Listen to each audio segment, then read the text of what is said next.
ਵਾਹਿਗੁਰੂ ਜੀ। ਇੱਕ ਓਮਕਾਰ ਸਤਨਾਮ ਕਰਤਾ ਪੁਰਖ ਨਿਰਭਉ ਨਿਰਵੈਰ ਅਕਾਲ ਮੂਰਤ ਅਜੂਨੀ ਸੈਭੰ ਗੁਰ ਪ੍ਰਸਾਦ। ਇੱਕ ਓਮਕਾਰ ਸਤਨਾਮ ਕਰਤਾ ਪੁਰਖ ਨਿਰਭਉ ਨਿਰਵੈਰ ਅਕਾਲ ਮੂਰਤ ਅਜੂਨੀ ਸੈਭੰ ਗੁਰ ਪ੍ਰਸਾਦ। ਇੱਕ ਓਮਕਾਰ ਸਤਨਾਮ ਕਰਤਾ ਪੁਰਖ ਨਿਰਭਉ ਨਿਰਵੈਰ ਅਕਾਲ ਮੂਰਤ ਅਜੂਨੀ ਸੈਭੰ ਗੁਰ ਪ੍ਰਸਾਦ। ਇੱਕ ਓਮਕਾਰ ਸਤਨਾਮ ਕਰਤਾ ਪੁਰਖ ਨਿਰਭਉ ਨਿਰਵੈਰ ਅਕਾਲ ਮੂਰਤ ਅਜੂਨੀ ਸੈਭੰ ਗੁਰ ਪ੍ਰਸਾਦ।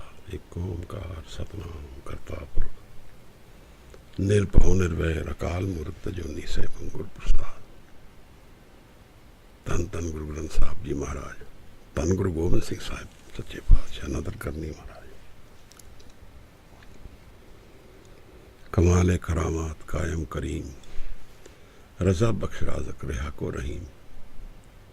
अमा बख्शो बख्शन देओ दस्तगीर, रजा बख्श रोजी देहो दिल पसीर। शहनशाह खूबी देहो रहनमू, के बेगूनो बेचूनो चूबे नमू। न साजो न बाजो न फौजो न फर्श, खुदावंद बख्शन देओ ऐशर्श। हवाए बंदगी अब दर वजूद मरा, वगर न ज़ौक़े चुनी आमदैन नमूद मरा। वाहिगुरु जी का खालसा, वाहिगुरु जी की फतेह। We have been exploring various topics related to our spirituality.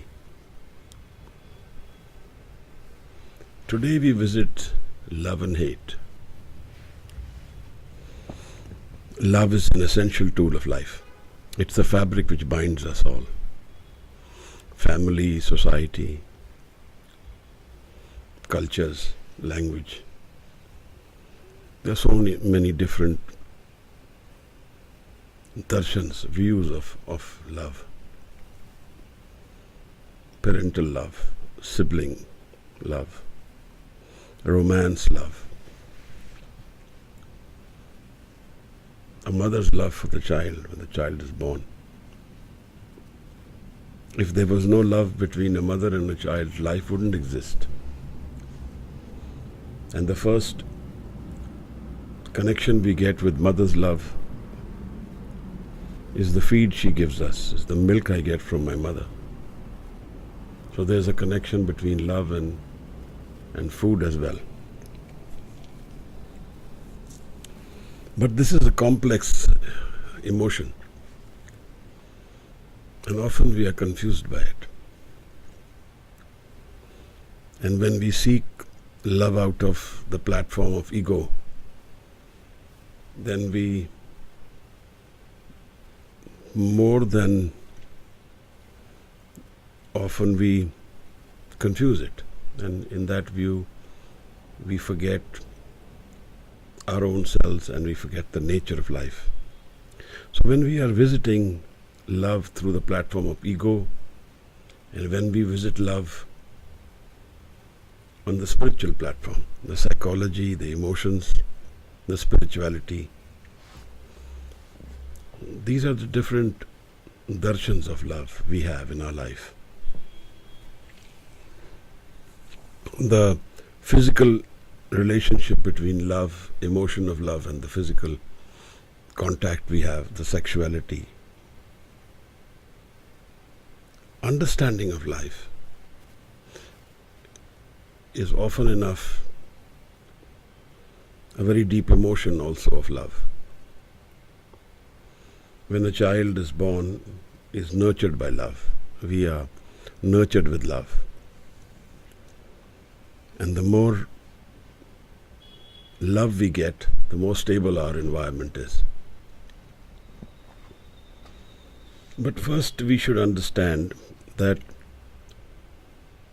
the dimensions of love which are there, from the conditions which we visit love with, is from the ego platform, from the I am.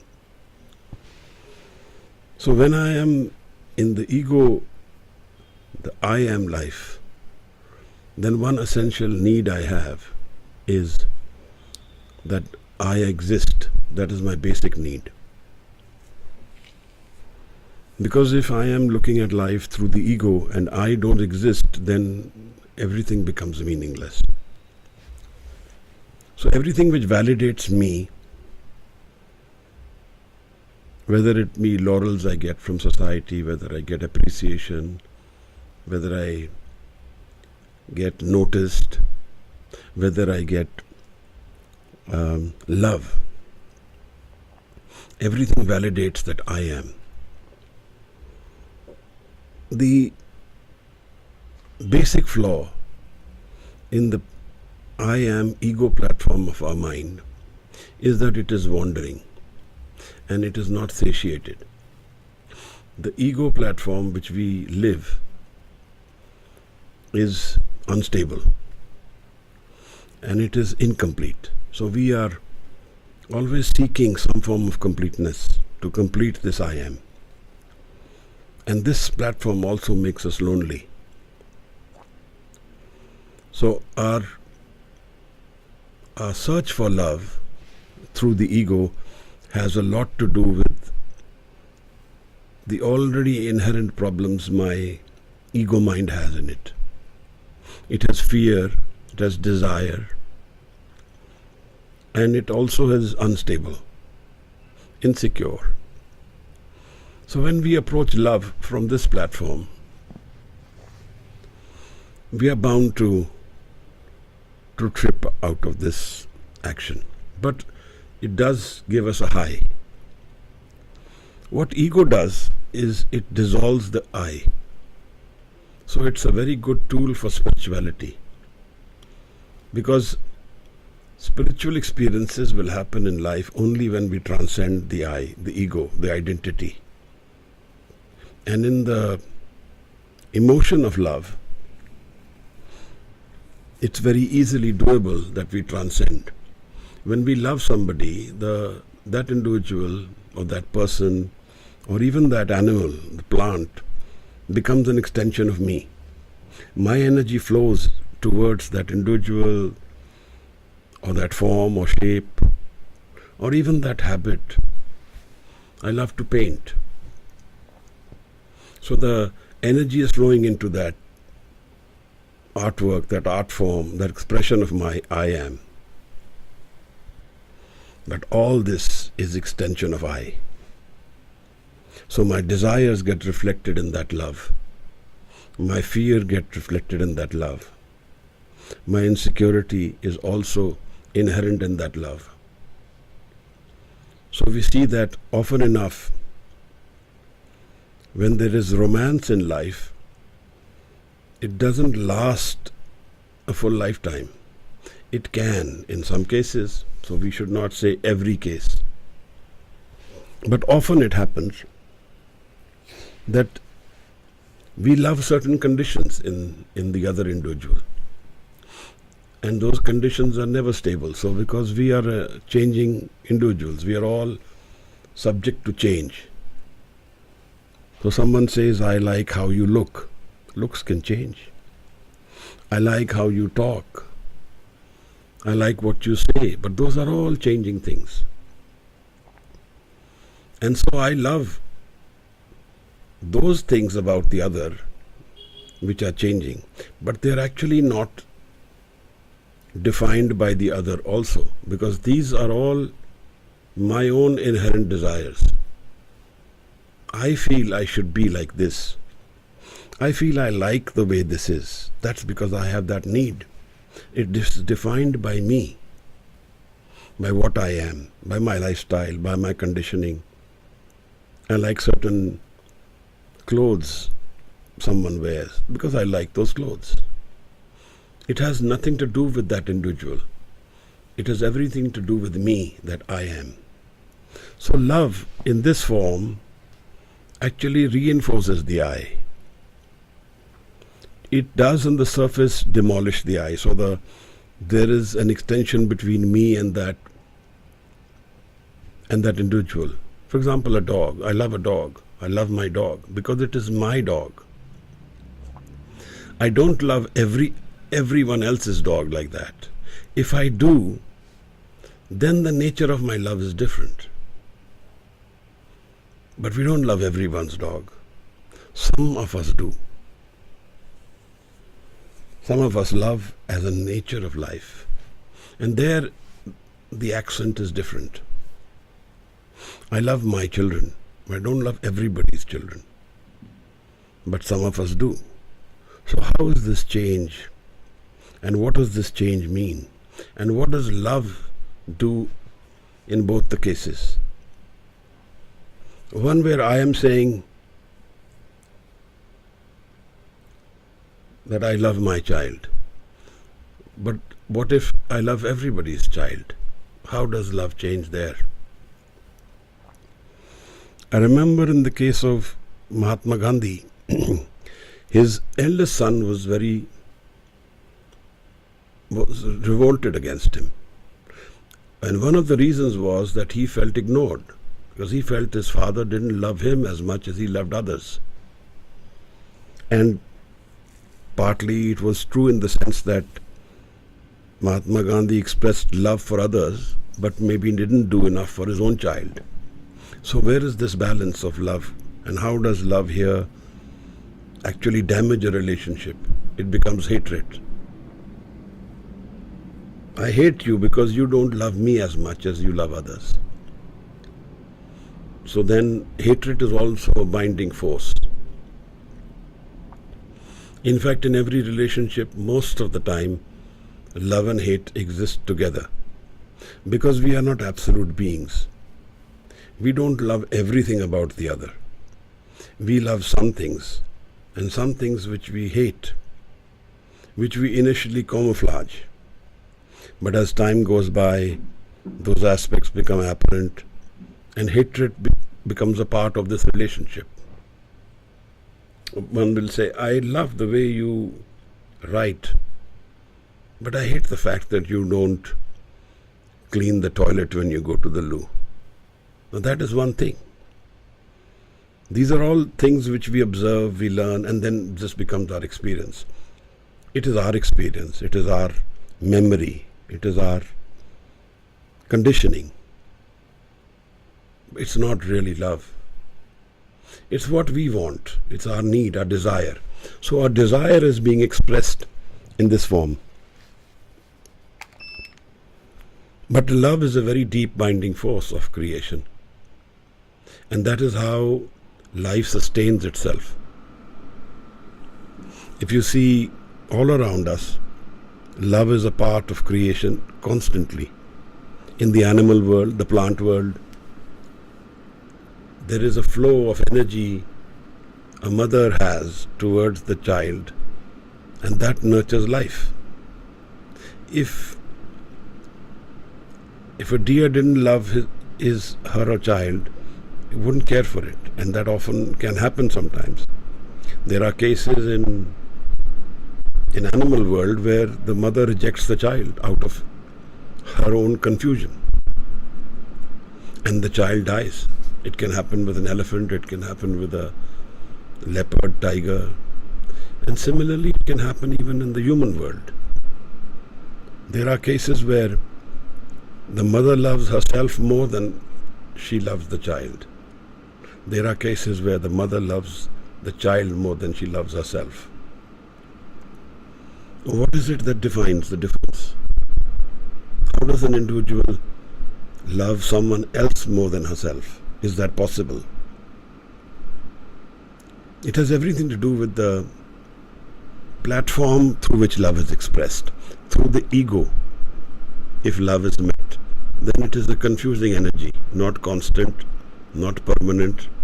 It is what the ego is, temporary, transient, incomplete, and somewhat coming out of a desperation of loneliness also. Most of us are lonely in some ways. We want to get an answer to my incompleteness, my wandering mind. I am seeking something, I am unable to find it. And so love gives me respite, relief, temporary support. My parents can give it to me. My siblings can give it to me. My friends can give it to me. But one essential aspect of love is that it doesn't judge. When you find love, it doesn't judge, it accepts. So it doesn't live in expectation. The ego mind lives in expectation. It wants to change, it wants what its desire needs. What I mean by expectation is that I want you in this way, or I want my dog in this way, and that defines that relationship. But what if I don't have that expectation? I have acceptance. My dog is like this, or you are like that. I accept your errors. So this is nothing to do with the other. It has everything to do with the way I live. Which is what Maharaj says in the Japji. That Kiv satyara hoiye, kiv kude tutte paar. Maharaj says, Hukam razai chalna, Nanak likhya naal. When we live in the raza, in the acceptance of creation, now that doesn't mean that I cannot change my environment. It doesn't mean that I don't change what I don't like about life. I don't like this job, but I am trying to live in raza, so I force myself to do it. No, that's not what it means. It means, first of all, that I'm centered in my life. And in my centering, I find everything that's around me and I accept it as it is first. Then I observe and say, what can I change out of this and what I cannot. What I can't change, I have to accept. So my basic nature is acceptance. My basic attitude is acceptance, not expectation. Because expectation will lead to disappointment. The ego, when it falls in love, and it is defined only by the ego, that ego will not love completely. It will love and hate together. Take the examples of the love stories in society which are carried through generations. Heer Ranja, Laila Majnu, Sassi Punnu. Why is it that they sustain, these folklore sustain through time, and they become the guiding principles? Because in these conditions, love has transcended the physical reality. Laila has never met Majnu as a partner. It's nothing to do with the physical togetherness. And in this way it becomes eternal. Majnu has not married Laila, but he loves Laila to the point that he gives up his conditions of everything. So love here is bordering love without conditions. There are no conditions of how Laila is, where she is, what is she doing. Nothing to do with that. Majnu is in love with her to a point that he is a part of her, in the sense that this love is being lived in the dhyan of the person. It has maybe not even found expression in the way that it should have found. And that is why in folklore, these love stories are close to our heart. Because we cherish those unconditional visits of love. They are the priceless expressions of life. They are the foundation of life. In the Bible, he says love is God. Essentially, what is he saying? He is saying that all creation is God. And all creation is love. When we have that experience of life where there are no borders in life, then it is all love. The foundation stone of The entire creation is love, which Maharaj calls Naam. Bin Naame nahi ko thao. So Naam is a culmination of love and Anand put together. Joy in love. And it is conditionless. It has no conditions. What I mean by that is that it is the state of being. It is the state of my Atma, my spirit. Aatamras. It doesn't require me to have an expression of what I need or that I to experience this love. It requires me to drop the I to experience this love. So love is a very important tool in bhakti, in ashki of the Creator. It is an essential tool. In the Japji itself, Maharaj visits the expression of love more than once. Pakhya Pahava Par. The language of God is love. Gaviye suniye, man rakhiye pao. When you sing His praise, you meditate on it, listen to it,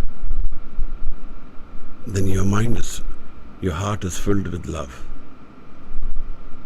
Suniye man kita pao. I have heard my Guru's word. I meditated on it, mani.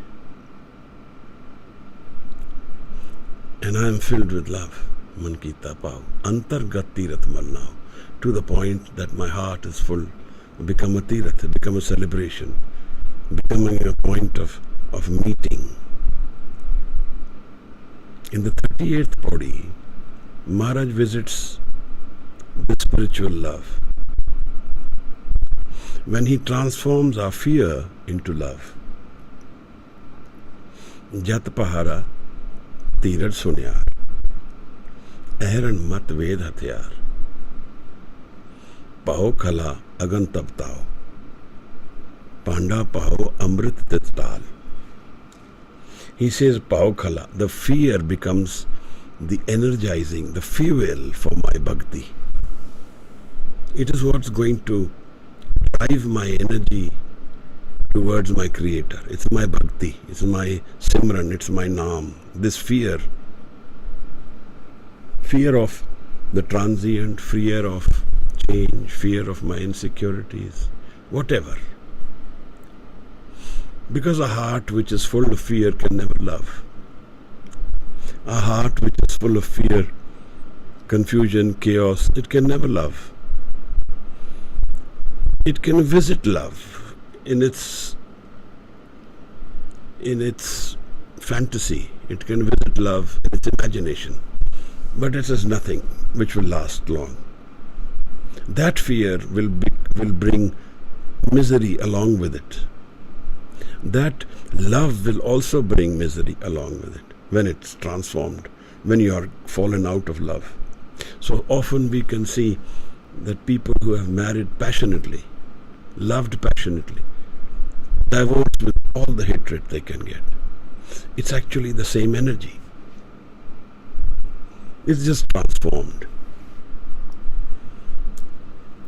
Sigmund Freud says that love which is not resolved is hatred.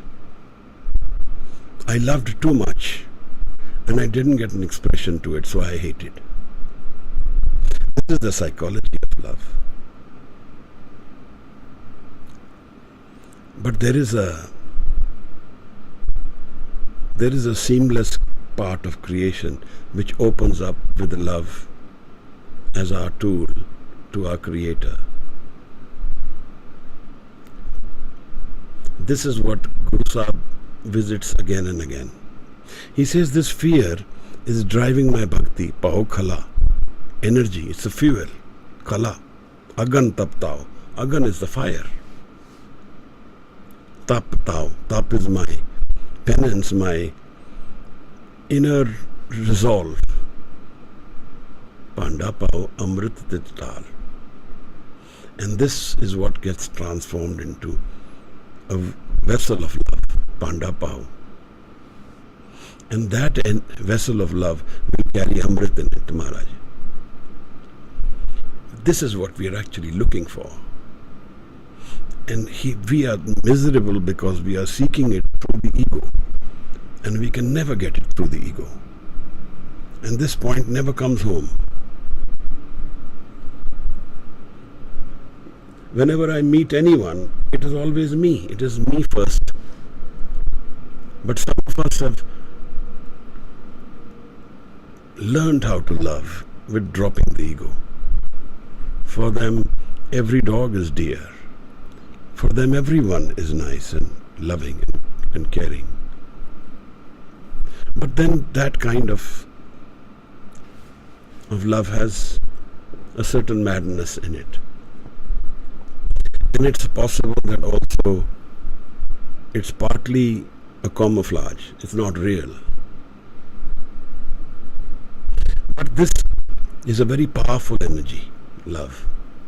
It's a very powerful transcendence of life. It's a powerful transcendence of our physical being. This feeling of our love. It's intoxicating. It's the serotonin which it drives within us. Maharaj talks about love in a very absolute way. Guru Gobind Singh Sahib Maharaj makes it a precondition. Saaj kahun main, sun leho sabe, jin prem kiyo tin hi prapayo. Only if we have found love, we will find God. And what does he say? He says, you are sitting in dhyan, you are meditating, you are doing discourses on spirituality, you are wandering the world. None of this has any meaning without love. But we don't know this form of love. We don't know how to drop the ego. We always love through this lens of I. You see how the poet visits love. He says, I have lost all meaning and sense in love. When he says, इश्क ने गालिब निकम्मा कर दिया, वरना हम भी आदमी थे काम के. He says, I have lost all senses. This is the power of love. It makes us, dissolves our reality, our physical reality completely, and changes it. So it is a very powerful tool for spirituality. In fact, it is the essential tool for spiritual dhyan. Without the rus of love, no bhakti is possible, Maharaj. Everything else is an extension of the ego. Maharaj Bhai Gurdas also in one of his lines tells us, Charan Sharan Guru Ek Panda Jai. He says, Pavani Bhagat Pai Kodi Agar Pag Rakhe. Tahi Gur Sarab Nidan Daan Dete. With love, even a small farthing, a small gift which we can offer to offer that love to the Guru. The Guru gives us this entire world as a gift. Pavani Bhagat Pai Kodi Agar Pag Rakhe. Tahi Gur Sarab Nidan Daan. Sarab, the entire world's treasures, Guru offers his sick. If even a Kodi is sick, can offer with love. This is a transaction between a Sikh and the Guru. It's all love. And if we see, very closely observe the history of Sikhs, you will find that love is the stimulant. See, we need stimulants in everything we do. We can have coffee, we sit in dhyan or stimulate ourselves. We can have tea, we can have smell something, perfumes. These are stimulants. We can do exercising, get some serotonin, exercise, we run. This is all stimulants. So if around us, if you see, we are trying to stimulate ourselves. And this is what is happening constantly. The ultimate stimulant of life is love. A person will do far more for someone he or she loves than he would do for someone whom he doesn't love. In fact, there will be no limit sometimes. There is no limit to how much we can do, give, be. A lover is willing to give his life up for the other. What else is there left to give? So love is our stimulant. And we are stimulating ourselves to what? Maharaj, an important thing which we need to understand is that the platform of our ego, that I am, is not a permanent platform. It is not a real platform in the sense that it lives forever. No. It's an opportunity. This I am, the body which I got, the identity I get, the mind which is conditioned, the learning, the experience, the relationships, everything which is there in life is not a permanent reality of life. It is a transient, changing and temporary. Because this is physical, and the physical reality has an ending. So, when we in this experience find love which is eternal, then life has a different meaning. It transcends death. But we do not have that experience of love. That is what Naam is. All Guru Granth Sahib is filled with this word Naam. And this Naam is a conjunction of love and Anand together. It's a meeting of these energies which make us transcend. And this is what we are all looking for. We are looking for this Amrit, where this love, Naam, Anand,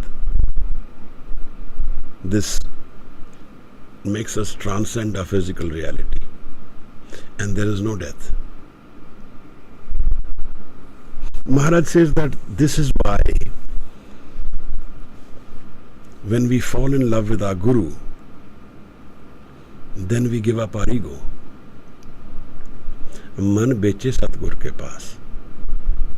Guru Nanak Sahib Maharaj, in one of his tests, has adorned horrible looking clothes, taken some stick in his hand, and he runs away from where he is in Kartarpur. And everybody follows him. But one by one everybody drops off, because he scolds them, beats them, tells them to run away. In the end, only Pailana remains with him.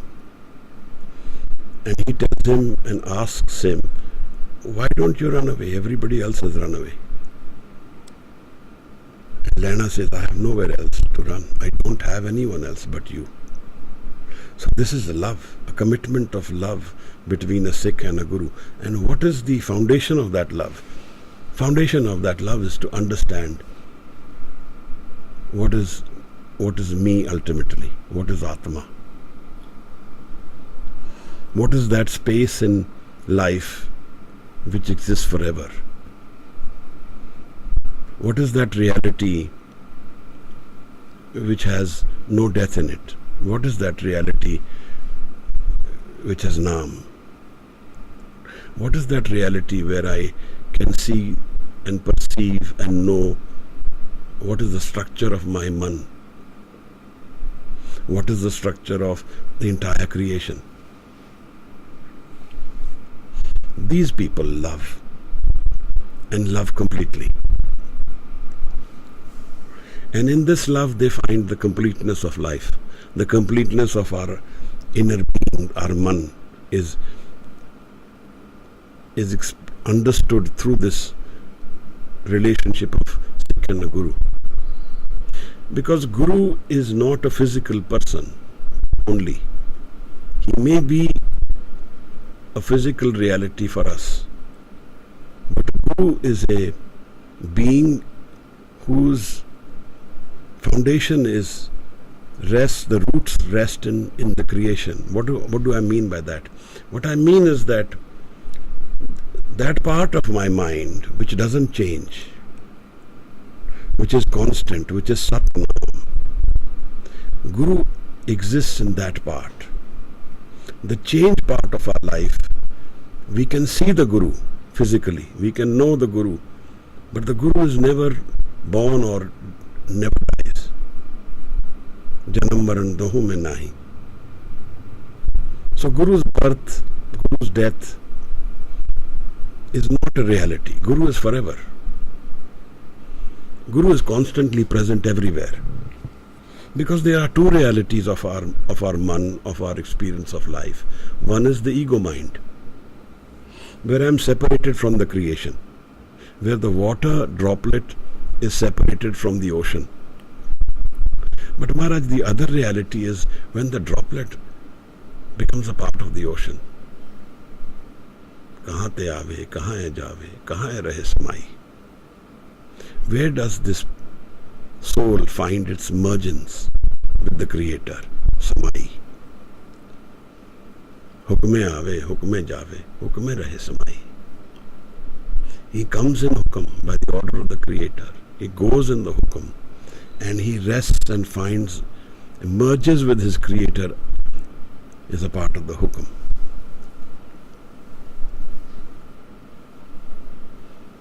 So Maharaj, we don't have this part of our experience of life as our experience, the samajana.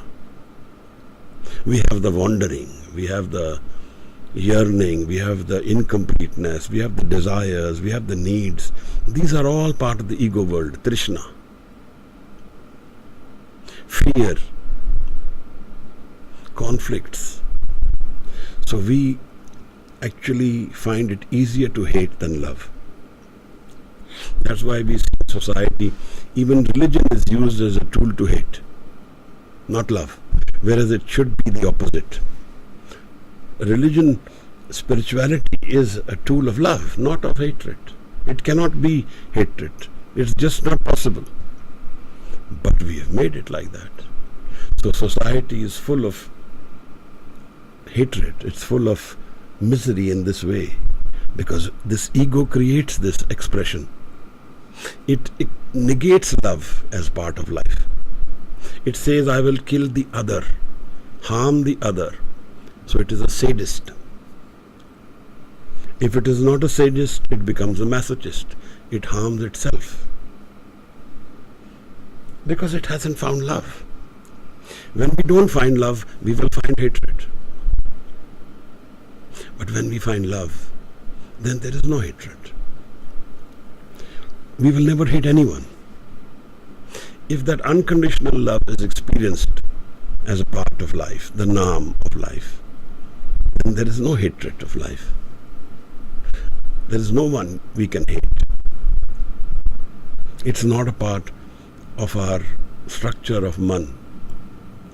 We may think that here there are wars, there are battles being fought, but those are expressions of a reality, of a change of life.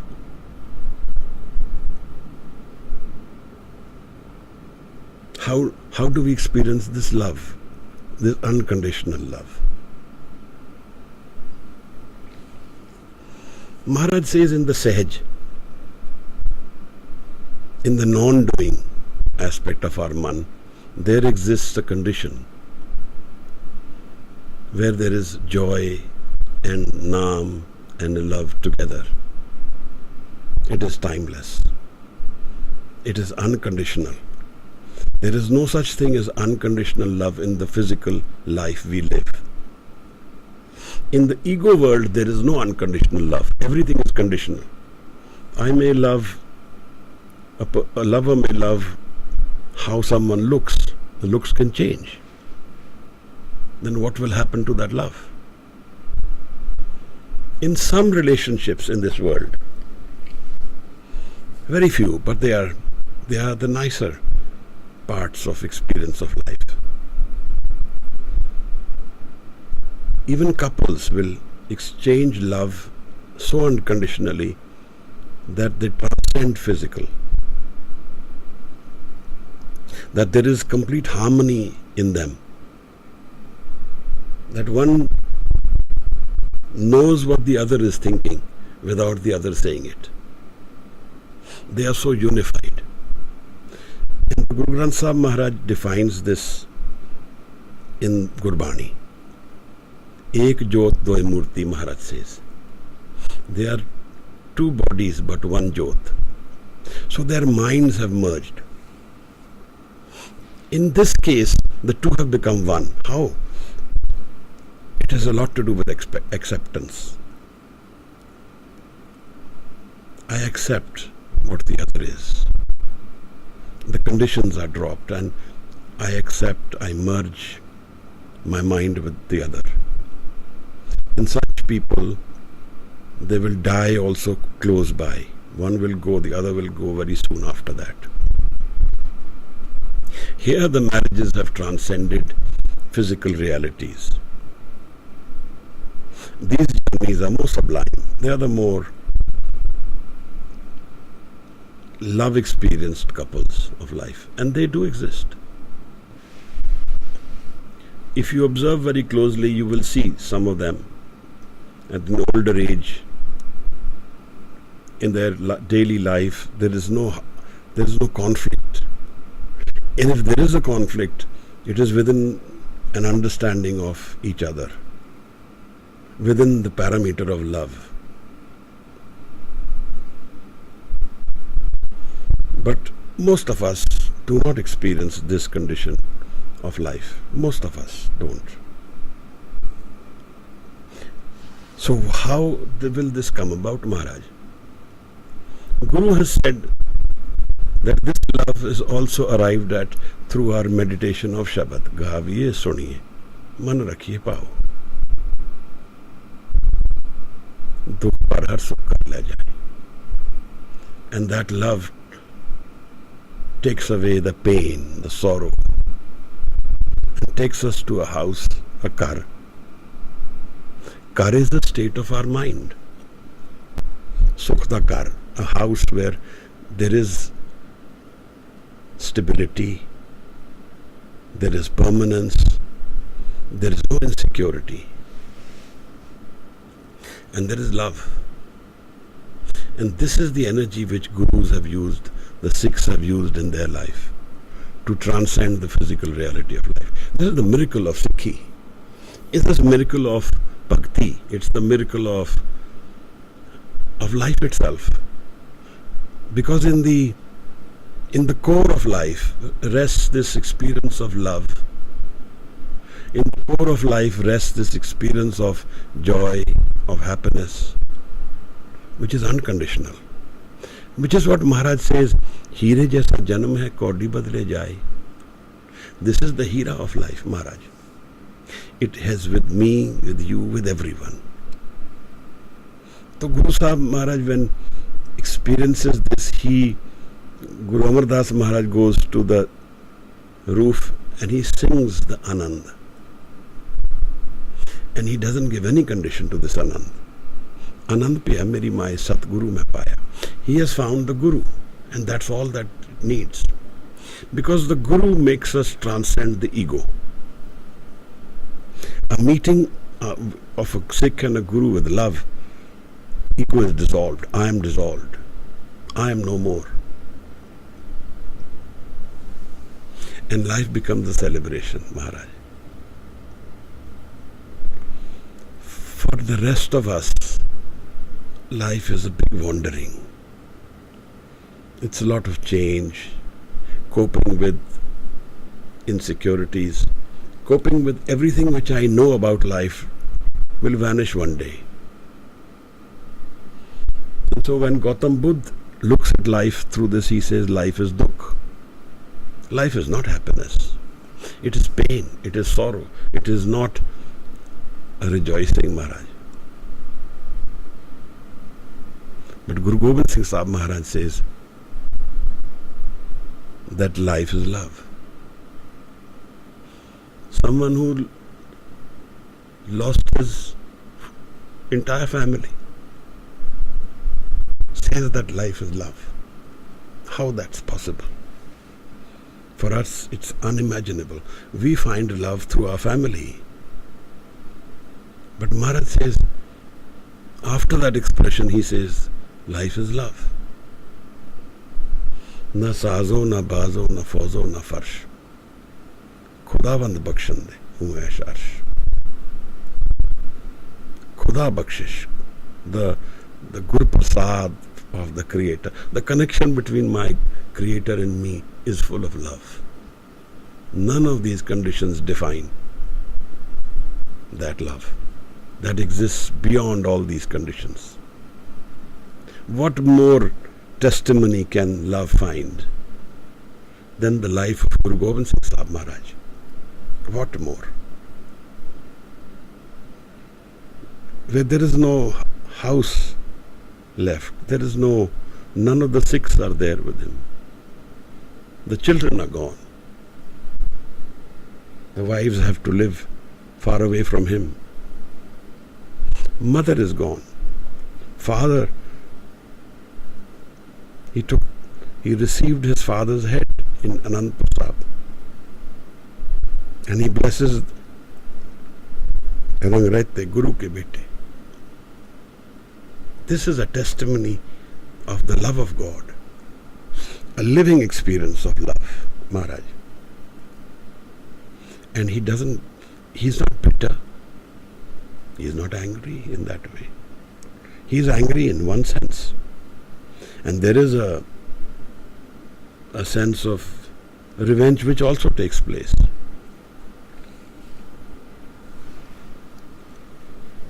But all this is an acceptance.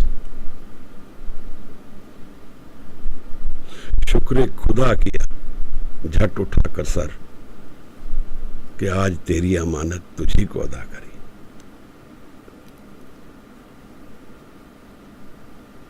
When the children are gone, and his love for his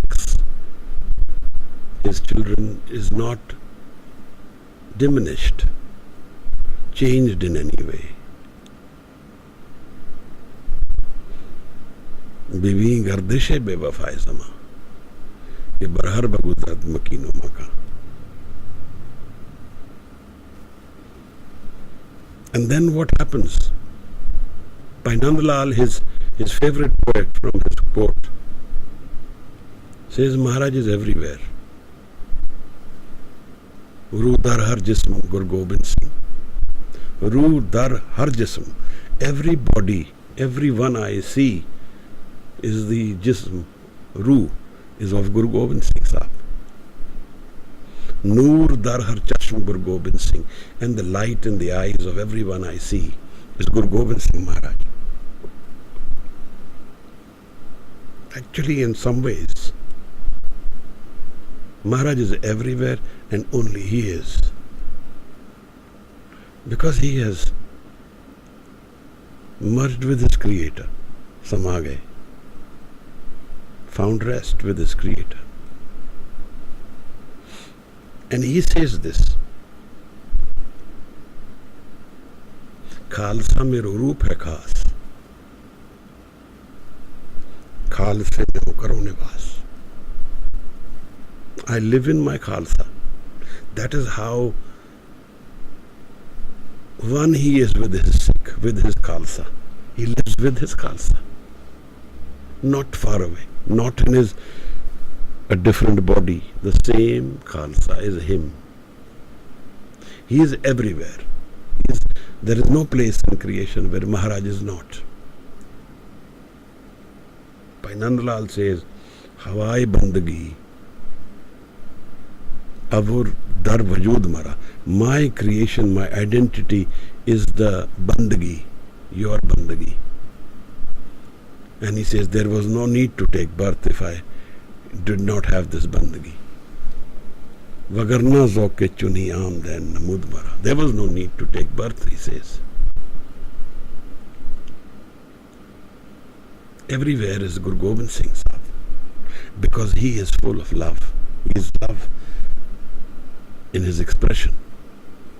He has found his Sikhs, his battles, his life. If you really look at it intently, it's an expression of a personality, yes, but it is full of love and dhyan. The art of how he has done everything, the skills with which it is done, the battles which he fought, the challenges he faced and lived through. I don't think there is another. And he inspires so much love that the expansion of this love is entire creation. He inspires love to the point where even today millions will give up themselves for him anywhere. It's timeless, it's conditionless. Where one word of his presence is all it needs for the mind to come at rest and find an expression of love. Such is the Guru. Such is the expression of life. Guru came in a physical form, but he is not defined by physical form. He is defined by love. And there is, his visitation is full of love everywhere. And this is how we find the love in our own Atma. If we can transcend and merge our mind also with the Guru. See what he says. Janam maran dahu mein nahi, jan paropkari aaye. Ji daan de bhakti layan. The Guru gives the gift of spiritual life, ji daan. And that leads us to bhakti. Harsyo land milai. And Guru makes us meet the Creator. How? When we merge our mind with our Guru. When we become one mind. Like this perfection of love which Guru talks about, Ek Jyot Doi Murti. There are two bodies but one mind. Don't underestimate this experience. It's the Brahm Gyan. This meeting of Sikh and Guru is Brahm Gyan. This Sikh will become experienced in Brahm through the meeting of the Guru. How? Maharaj says, Aatamras janiye. So hai Khalis Dev. Prabh mein moh mein taas mein ranchak nahi na ped. There is so much love here. Aatamras, the love of Atma, has a ras, has a love, a joy and a celebration in it. A ras. One who knows this ras of the Atma, of the soul. So hai Khalsa Dev. He is the Khalsa. He is the Devta, Khalsa Dev. Maharaj says, Prabh mein, moh mein, taas mein. Between God, me and such an individual, there is no difference. There is so much love here that it has dissolved everything. And it's only love. And Guru and Sikh and the Creator has become one. Ranchak nahi na ped. Maharaj, this is the ultimate experience of life. This love is the ultimate experience of life. It is the spirituality, the pinnacle of life, so to say. Maharaj says it is Amrit Bani Har Har Teri, Sun Sun Jina, Param Gat. It's the Param Gat of life. It is the highest state of being, where I have given up my ego, given up that which I will anyway be giving up in death, willingly, and merged with my Guru. But between me and my Guru there is no difference. But this is not possible without Guru Prasad. It is not possible without the Guru holding our hand. It's not possible. I cannot achieve this, Maharaj. Dropping the I and merging with Guru with love is something we should pray for. Our ardas should become this. Our life's calling should become this calling. Our yearning should become this yearning. Everything else is defined later on. And it is subservient. It is not so important. This is the most important aspect of life. And this is the timeless aspect of life. Those who have found this have lived, and their identities are merged with our own minds, and we are appreciating them through time. Namdev, Ravdas, Kabir. Timeless. These are the people who have merged with love and become one with the Creator.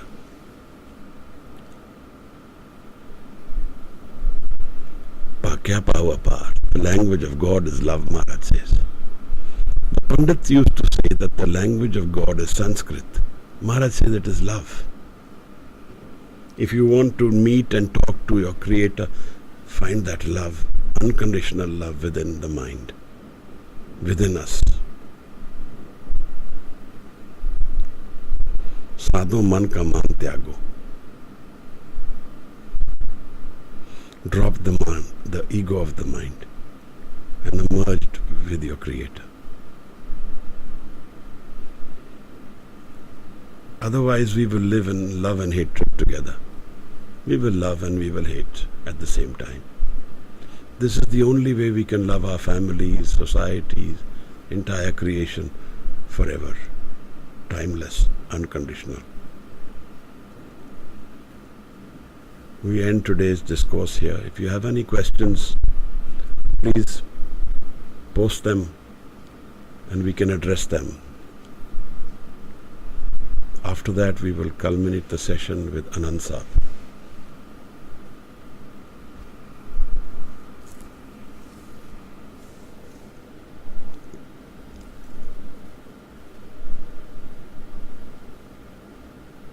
Maharaj, Shabad is love. Naam is love.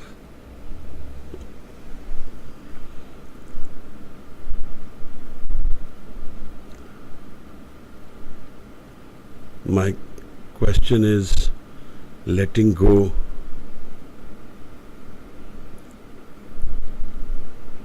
My question is letting go of desires and needs to transcend ego, leave us feeling empty or disconnected from ourselves. Is that still progress on the path? Letting go of desires. I think we need to understand this. Desires are an essential part of life in one way.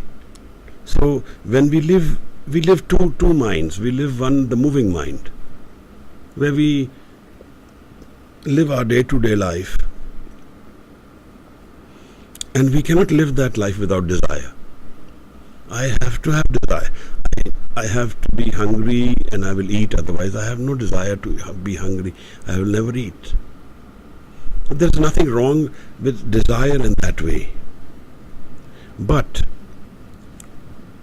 And the needs to transcend ego cannot be driven by force. It can be driven by love only. So So this calculation which we have of desires going away, we are not robots. Guru Maharaj had desires. He liked certain horses, he liked a certain lifestyle. There is nothing wrong with that. The issue becomes that we don't have our foundation of our life rooted in love and Naam. While we live this desire, Maharaj says in the Anand Sahib in one place, Guru Amardas says, Viche Maya Paya. While you are living in the Maya, you will find it. So we don't need to say, I have no desires left. We need to love and desires will go away. We can't force the desires to go away. We can love and the desires are gone. When we come back in the physical world, we still have desires. If the desires of life are all gone, then we disconnect from life. We have no life left.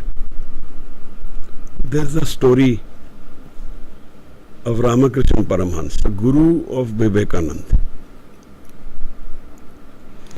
He used to be in the kitchen when his wife was cooking, and he would be like a child yearning for the food. And one day his wife told him, because a wife is a wife, she doesn't know the state of being, state of mind, what's happening inside. It's just physical relationship in some ways. She said, you are such a big sant, and you crave for food like a child. This is a big weakness. He said, see, I am not connected to the physical in the way you think. This is my only connection left. And the day I stop this desire, then I will depart from the physical. The story goes that that's what happened, that he said, when I turn my face for food, 3 days after that I'll be gone. He had cancer, and ultimately I'm just trying to say that we don't give up desires as our focus. We take up Naam as our focus. The desires are defined by Naam then. And they will be dropped naturally rather than forcefully. I hope that is understood. Because this is important. We cannot drop our own desires. And why should we drop them? We are living a physical life as well. If the Turiya comes, then they are all gone. Turiya is the departure from the physical completely. What I mean by Turiya, Jagrat, Supan, Sakhopat is the state of our worldly life. Awakened in dream world, and Sakhopat is the deep sleep world where there is no mind. Maharaj says that beyond these three is the Turiya, where there is formless. There is no form, no shape, no name, no defined creation. Now, if we disconnect from everything, Maharaj, then we don't physically live. Either we become a sad, just internalized, completely unaware of the body, of what is happening. That was in the state of Diogenes. Diogenes was the head of the school of the cynics of Socrates. And he used to live in dirty tub physically. But he was a very respected personality. But he was very rude. There was nothing physically appealing about him. So what I'm trying to say is that we transcend the ego through Naam. We can't transcend the ego through the desire of transcending the ego. We give up the desires through Naam, through love. And then this happens naturally, Maharaj. Naam japat trishna sab bujhi hai. Maharaj says if you are japping Naam, desire will be gone. But the moment you come back into the physical world, you still have some desires. Those are not our enemies. They are our part of our experience of life. But when Turiya arrives, then all of this will be gone. Then there will be no physical connection. Because this individual never wants to come back then, Maharaj. I hope, Karishma ji, you've understood what I'm saying. Otherwise, I don't have a problem. I can, talk on this further because this is important. I have a bad habit. Someone says I have too much sexual thoughts. So what do?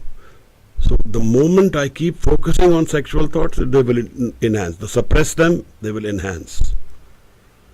The way to go is go into Naam. And the Naam will heal this aspect of my being. Of course, you need to be patient. So what I'm giving an example. I'm just saying that we don't focus on, because then dropping the ego is also a desire then. We don't go that way. We go into Naam. As our desire becomes Naam, everything, Mango Dan, Thakur Naam. Avar kachu mere sang na chal. Maharaj says, life becomes defined by Naam. Naam japat trishna sab buji hai, Nanak tripat agai. I am completely fulfilled because my mind is full of love. Now I have no desire, no hunger.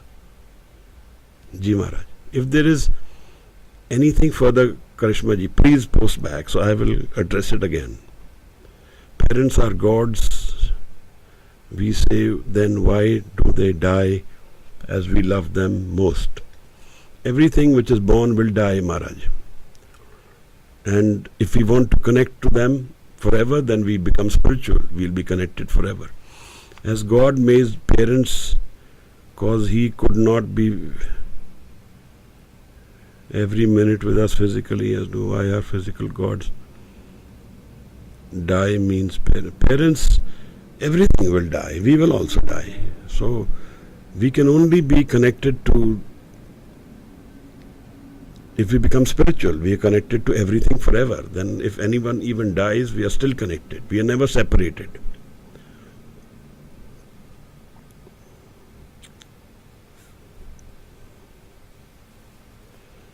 The reality of life is death. Everything will die. Gobind Preet ji. Acceptance of that. Pehla maran kabool, jeevan ki chhadaas. How do you keep yourself, I can't read this. How do you keep yourself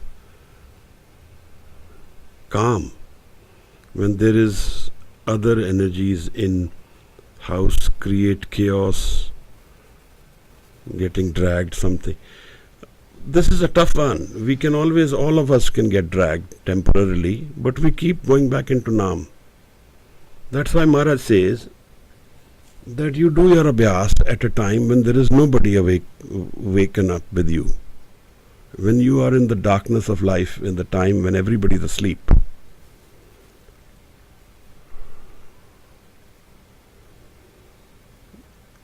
In-house creates chaos, found me getting dragged into something which I realize I cannot control. I want to focus on myself and forgive them and move on. So this experience seems to be a very strong one with you, Manmeet ji. It's all right. If it's temporarily, it's taken a grip of you, do some deep breathing. Go into Shabad. Relax your mind. And that's the easiest way to give up these interactions. It's all right to be temporarily dragged in. All of us can get dragged. We are not robots. We are living a physical, real life. You want to focus on yourself. Very good. Then take Mool Mantra as part of your daily practice. You sing, and when you're relaxed, you're calm, then you sing the Mool Mantra. Create a bank balance of Shabad. The bank balance will be easier to go back to. And then try and wake up at some time when you're alone, when you're by yourself, and you enjoy your own company, in the sense you enjoy your calmness, your sahaj, your thirghar, and you find love within yourself. Can love without ego still exist? One, I think I've gone ahead.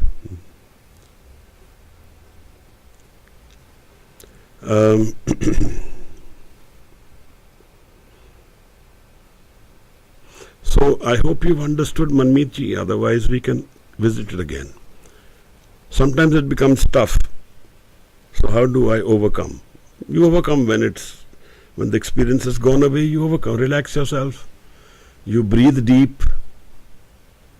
You take a bath. Wash your head, face. Change the environment of yourself. And your thoughts change. Drop your thoughts. That's the other thing.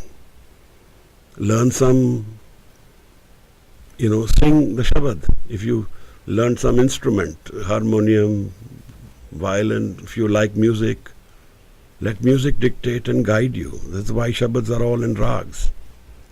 Do some seva. Do some good for someone with love and don't ask for anything. Sev karat hove nehkami. Don't ask for anything, nehkami, no desires. Walk into a langar, clean some utensils and come back home calmer. Use any of these tools. Maharaj. Yes, got the message. Okay, one last question. Loving without ego mind is the way, but how do we distinguish between ego and self-respect? So, good question. So, ego and self-respect are all conditioned mind states. Nobody is saying be without self-respect. Guru Sahib was asked by Medini Prakash, one of the kings, I'm forgetting his name. He said he wanted Guru's things like there was an elephant which he had and other things. And he said, you give these to me for a wedding. And Maharaj said, no, I can't. These are Sangat's property. We don't give up everything in life. That's not how it is. In the ego mind, you maintain your self-respect. It is not about giving up self-respect. It's about finding the balance within us. And you help your ego or I world guided through Naam. But it doesn't mean you give up your self-respect, demean yourself, or have low self-esteem because of the environment on purpose. That's not what it means. It means you are full of love within you, but while doing that, you're maintaining your balance of life. The I world has to be lived by its own rules. Maintain those. Can love ego still exist when there is no respect? In the I world, your respect needs to be there. You need to have your own respect, your space. That's your conditioning. Whatever your conditioning requires. Somebody likes to eat Italian food. Somebody likes to gets anything which they get. That's their conditioning. So, like that, when someone says that, you don't want to be shouted at and be demeaned. No, that's not what it means. If you don't have an ego, how will you give it up? You maintain your balance in life, but guided by Naam. And help your love for the Creator guide you. But doesn't mean you give up your own identity in the physical sense. Somebody comes to beat you up, you defend yourself. That's not what it means. This is an internal. Reman aso kar sannyasa. Ban se sadan sa beh kar samjho. Man hi mahe udasa. The experience of this spirituality is in the man. While you're living in the physical, while you're living this balance of the ego. Ji Maharaj, welcome Ji Gobind. Thank you so much. You do Sambhavani yoga for deep breathing. Deep breathing we do Vaheguru Shabad. It's all right, whatever works for you. I don't know what Sambhavani yoga is, but yoga or that which connects you to the physical, you need to avoid that because the mind has to become subtle. So anything which guides you to the physical connection, that you need to avoid. Ji. Karishma ji, welcome. Thank you. If there's no other questions, we will do the Anand Sahib Maharaj and culminate today's session. Can someone volunteer in Anand Sahib? Please.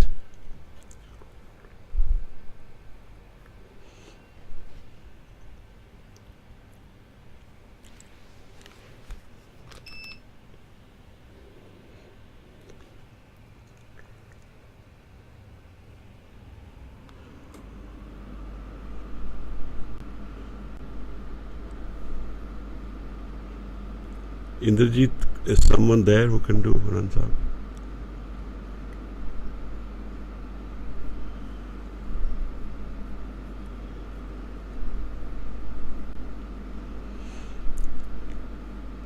Okay, all right. Well, breathing is a way of relaxing the mind.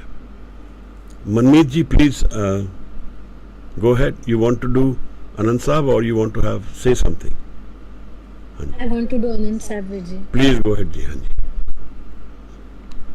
Ram कली महला तिजा अनंत eco ओंकार सतगुर प्रसाद आनंद पया मेरी माए सतगुरु मैं पाया सतगुरता पाया सहज सेती मन वजिया वाधाइया राग रतन परवार परिया शब्द गावन आया शब्दोत गावो हरि केरा मन जिनी वसाया कहे नानक आनंद होवा सतगुरु मैं पाया ए मन मेरिया तू सदा रहो हर नाले हर नाल रहो तू मन मेरे दुख सब विसारना अंगीकार ओ करे तेरा कारज सब सवारना सबना गला समरथ स्वामी सो क्यों मनो विसारे कहे नानक मन मेरे सदा रहो हर नाले साचे साहिबा क्या नहीं कर तेरे करता तेरे सब कुछ है जिस ते हिस्सो पावे सदा सिफ्त सलाह तेरी नाम मन वसावे नाम जिनके मन वसया बाजे शब्द कनेरे कहे नानक सच्चे साहिब क्या नहीं कर तेरा साचा नाम मेरा आधारो साच नाम आधार मेरा जिन भुखा सब गवाइयाँ कर शांत सुख मन आए वसया जिन इच्छा सब पुजाइयाँ सदा कुर्बान किता गुरु विठो जिस दियाँ ये वडियाइयाँ कहे नानक सुनो संतो शब्द तरो प्यारो साचा नाम मेरा आधारो वाजे पंच शब्द तित कर सभाग्य शब्द वाजे कल्या जित करतारिया पंच दूत तुद वस कीते काल कंटक मारिया तुर करम पाया तुद जिनको से नाम हर के लागे कहे नानक तै सुख होवा तित कर अनहद बाजे आनंद सुनो वड भागियो सगल मनोरथ पूरे पार ब्रह्म प्रभ पाया उतरे सगल विसूरे दुख रोग संताप उतरे सुनी सच्ची वाणी संत साजन पए सरसे पूरे गुरते जानी सुनते पुनीत कहते पवित्र सतगुर रहा पर पूरे बिनवंत नानक को चरण लागे वाजे अनहद तुरे श्लोक पवन गुरु पाणी पिता माता तरत महत दिवस रात दोई दाई दाया खेलै सगल जगत चंगियाया बुराइया वाचै धर्म अधूरे करमी आपो अपनी के नेड़े के दूर जिन्नी नाम ते आया गए मुशक्कत काल नानक ते मुख उजले खेती छुटी नाल जिन्नी नाम ते आया गए मुशक्कत काल नानक ते मुख उजले खेती छुटी नाल। वाहिगुरू जी का खालसा वाहिगुरू जी की फतेह। ਵਾਹਿਗੁਰੂ ਜੀ ਕਾ ਖਾਲਸਾ ਵਾਹਿਗੁਰੂ ਜੀ ਕੀ ਫਤਿਹ। ਧੰਨਵਾਦ ਮਨਮੀਤ ਜੀ, ਬਹੁਤ ਬਹੁਤ thank you to everyone. Waheguru ji ਕਾ ਖਾਲਸਾ ਵਾਹਿਗੁਰੂ ਜੀ ਕੀ ਫਤਿਹ। ਵਾਹਿਗੁਰੂ ਜੀ ਕੀ ਫਤਿਹ।